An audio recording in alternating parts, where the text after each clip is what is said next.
June 1940. The flat, waterlogged terrain of northern France. A single radio transmission lasting 11 seconds is about to save 338,000 Allied soldiers from annihilation and alter the entire trajectory of the Second World War. This isn't speculation. This isn't revisionist history. This is the documented, almost incomprehensible story of how Adolf Hitler personally ordered his unstoppable armored spearhead to halt within sight of total victory, gifting Britain the army it would need to survive the next 5 years. To understand this decision, you first have to understand the monster. Not a machine this time, but a man. Adolf Hitler, in May 1940, was at the apex of his power and the nadir of his strategic judgment. The Wehrmacht had just executed Fall Gelb, Case Yellow, the invasion of France and the Low Countries. It was the most successful military operation in modern history. In 10 days, German forces had done what the Kaiser's armies failed to accomplish in 4 years of the First World War. They had broken through the Ardennes, crossed the Meuse, and driven a steel wedge between the French armies and the British Expeditionary Force. The Panzer divisions, Guderian's 99th Corps, Rommel's 7th Panzer, Reinhardt's XLI Corps, had covered 240 miles in 2 weeks. They had shattered French doctrine, bypassed the Maginot Line, and rendered obsolete every assumption about modern warfare. The Allies were in full retreat. The BEF, 9 divisions, 338,000 men, was trapped against the English Channel with its back to the sea at Dunkirk. The French First Army was collapsing. Belgian forces had surrendered. The road to Paris lay open. Germany had won. The war in the West was effectively over. Except it wasn't. Because on May 24, 1940, at 11:31 hours, Hitler issued Halt Order, Haltebefehl. The Panzers were to stop. They were to hold their positions. They were not to advance on Dunkirk. The order was explicit, non-negotiable, and strategically insane. Every general in the German High Command knew it. Guderian protested. Von Rundstedt hesitated. Halder, the chief of the General Staff, wrote in his diary that the order was incomprehensible. But Hitler was Führer. His word was law. And for 3 critical days, the most powerful armored force ever assembled sat motionless while the British Expeditionary Force escaped across the Channel. The Panzers were exhausted, that much was true. They had driven hard for 2 weeks. Mechanical breakdowns were mounting. Fuel supplies were stretched. Crews were operating on adrenaline and benzodrine. But they were also 18 miles from Dunkirk. 18 miles of flat, open terrain. The BEF had no armor, no air cover, and no defensive positions. It was a target. A stationary, defenseless, irreplaceable target. One more push, 48 hours of sustained attack, and the British Army would cease to exist as a fighting force. Britain would have no trained divisions, no experienced officers, no equipment to resist invasion. Operation C, Lion, the planned invasion of Britain, would become not just feasible, but inevitable. Churchill's government would fall. Britain would sue for peace. The war would end with German hegemony over all of Europe. That was the prize. That was what the Halt Order threw away. But why? Why would Hitler, a man obsessed with total victory, with the annihilation of his enemies, with Lebensraum and destiny, why would he stop? The answer lies not in military logic, but in psychology. Hitler didn't trust his own success. He had spent the previous year terrified that the Wehrmacht was advancing too fast, overextending, walking into a trap. He remembered 1914. He remembered the Marne, where German forces drove deep into France only to be counterattacked and thrown back. He remembered the stalemate, the trenches, the 4 years of attrition that bled Germany white. Hitler's entire strategic worldview was shaped by the trauma of the First World War. He feared encirclement. He feared a sudden Allied counterstroke that would cut off his panzers and destroy them. He saw threats that didn't exist. He imagined French reserves massing for a counteroffensive from the south. He worried that the panzers, if they pushed into the marshy lowlands around Dunkirk, would bog down and be vulnerable. Göring, commander of the Luftwaffe, fed this paranoia. He promised Hitler that his bombers could finish the job. The Luftwaffe would destroy the BEF from the air. There was no need to risk the precious panzers in the swampy terrain. Let the infantry catch up. Let the Air Force have its moment of glory. Hitler believed him. Or perhaps Hitler wanted to believe him, because it gave him an excuse to do what his instincts were screaming at him to do. Stop. Consolidate. Don't overreach. The man who saw this most clearly was Generaloberst Gerd von Rundstedt, commander of Army Group A. Von Rundstedt was 64 years old, a Prussian aristocrat, a product of the old imperial army. He was cautious, methodical, and deeply skeptical of the Nazi regime. He had opposed the invasion of Poland. He had warned that attacking France was premature. And now, watching the panzers race toward the Channel, he was terrified. Not of the enemy, but of success. Von Rundstedt didn't believe the breakthrough was real.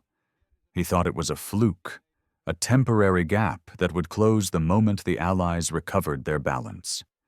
He recommended to Hitler that the armored spearhead halt and wait for the infantry divisions to catch up. Consolidate the flanks, secure the supply lines, don't risk the tanks in unsuitable terrain. It was the advice of a man who had learned caution in the trenches of the Somme. Hitler seized on it. He elevated von Rundstedt's recommendation into a direct Führer order, bypassing the objections of the field commanders. The panzers stopped. May 24, 1940, 1131 hours. Guderian's lead elements were 18 miles from Dunkirk. His tanks were refueling. His crews were eating cold rations and checking their vehicles. The British were in chaos. Columns of trucks and men streaming toward the coast, abandoning equipment, burning supply dumps. The roads were clogged. The beaches were exposed.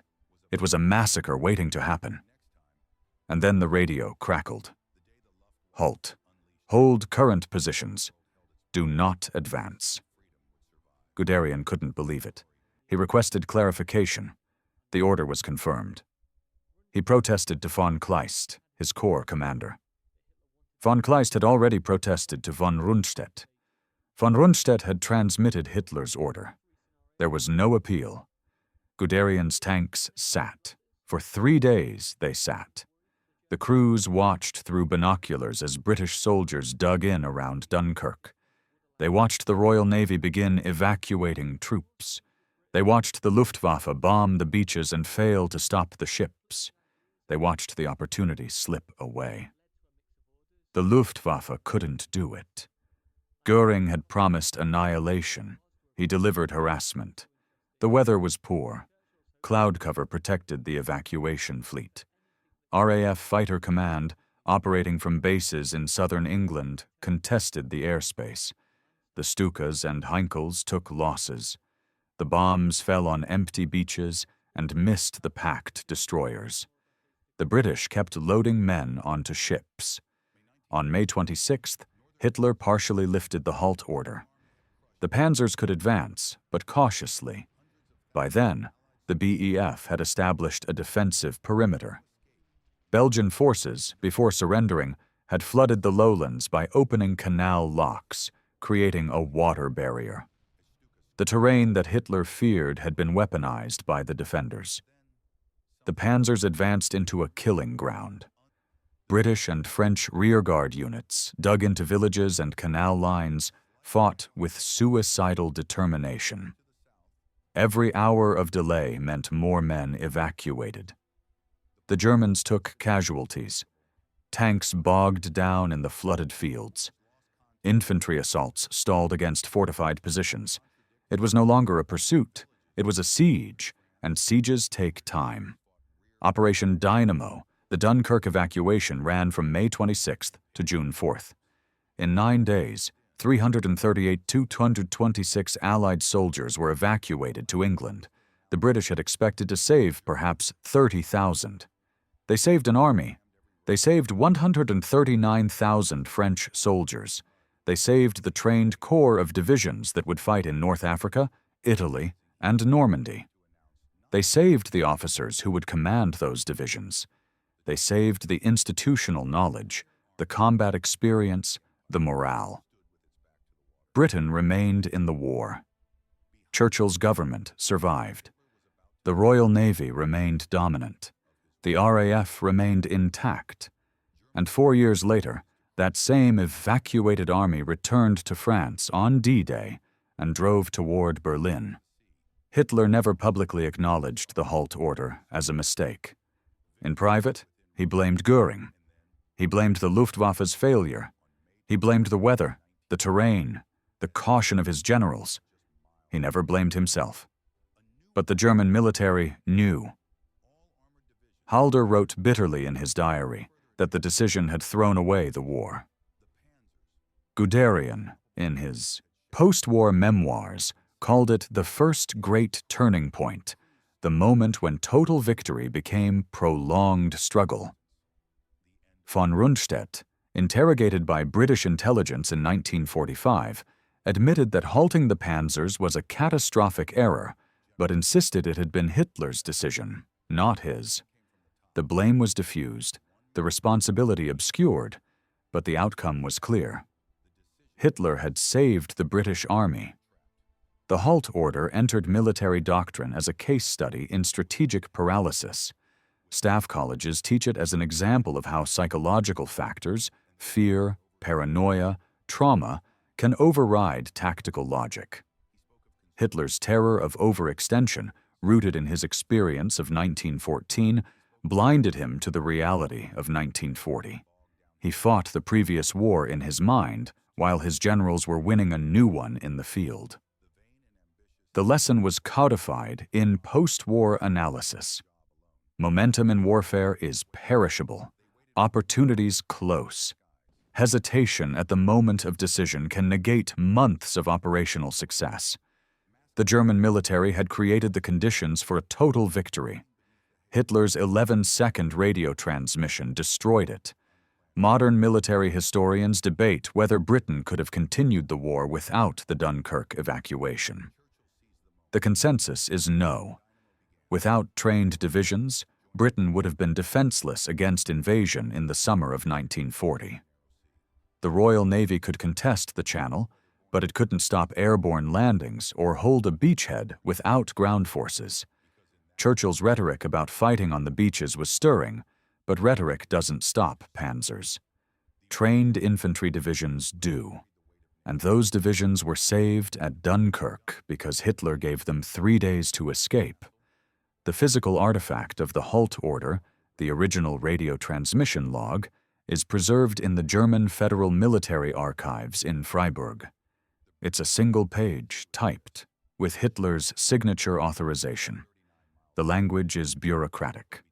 Armored and motorized units are to halt on the line Lens, Bethune, Aire, Saint-Omer Gravelines. The order will remain in effect until further notice. There's no explanation, no justification, just the command. Most visitors to the archive never see it. It's filed among thousands of operational orders from the French campaign. But that single page changed history. It gave Britain the army it needed to survive 1940, to fight in 1941, to hold in 1942, to counterattack in 1943, and to invade in 1944. The lesson isn't about Hitler. It's about the fragility of victory. Wars are not won by achieving tactical success. They're won by exploiting it. The Wehrmacht created a masterpiece of operational art in May 1940. The breakthrough at Sedan, the drive to the Channel, the encirclement of the Allied armies, it was flawless execution. But execution without exploitation is incomplete. The Halt Order was the gap between winning a battle and winning a war. Hitler saw that gap and hesitated. In that hesitation, he lost everything.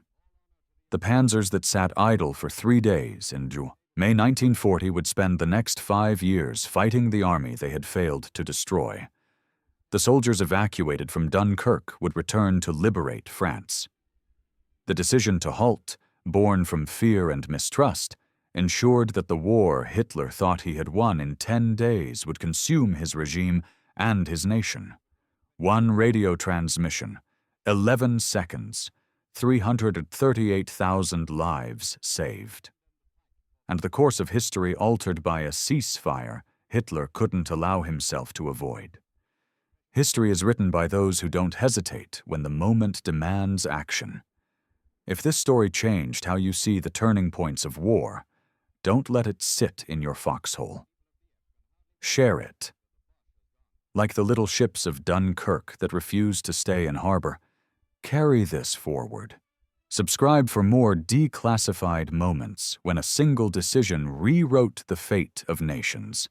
The next transmission drops soon.